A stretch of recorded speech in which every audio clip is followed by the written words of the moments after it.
The deadly plane crash, the images of that team celebrating along the way on their journey. But then the flight overnight crashing. Nearly everyone on board was killed. The flight was carrying a Brazilian soccer team to a finals match, crashing on a hillside in Colombia. And we have just learned here what happened right before that crash. That team had so much to look forward to, celebrating a Cinderella rise on their way to a playoff game. 71 people killed. But miraculously, 6 were found outside the plane. Somehow they survived. ABC's David Curley on what happened in those final moments. Only part of the fuselage of the jet was left intact, having slammed into a hill above Medellin. Through the day, the grim task of recovering the bodies of the 71 on board who were killed. But remarkably, those 6 survivors found away from the fuselage. It was to be a joyous trip for the regional Brazilian soccer team, the Chapecoense, making a big tournament for the first time in its history, documenting their trip in the airport, then selfies on board. And the tale of these 2 players. Alan Ruschel, with the beard, a defender, one of the 2 players who survived. Next to him, Danilo Padilla, a goalkeeper, found alive. He was actually able to call his family, but then died from his injuries. And the heartbreaking story of this 22-year-old player who was killed, his family releasing this video from just last week when he learned that he would be a father.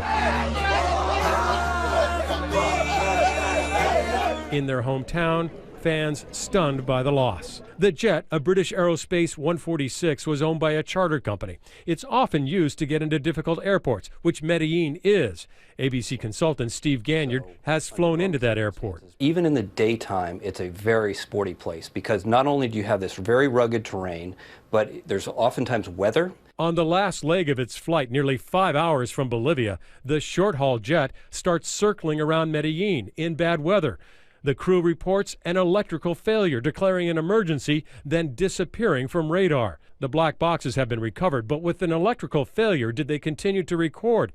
And did the crew have enough navigational instruments? If you're on battery power, you don't know where you are. In this case, when you throw weather, nighttime, high terrain, and no navigation, it's a recipe for disaster. Colombian authorities say the tail hit the top of a mountain, with the rest of the jet sliding down the other side.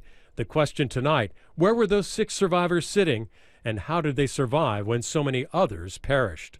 So the tail of the jet hitting that mountain, and David Curley, who covers aviation for us, there were some members of that team who did not board that flight? 2 members, actually, David, because of injuries, stayed home and were dejected. They were in the locker room today, having lost the majority of their team. Also, the coach's son was supposed to be on the plane. He forgot his passport. He, too, survives.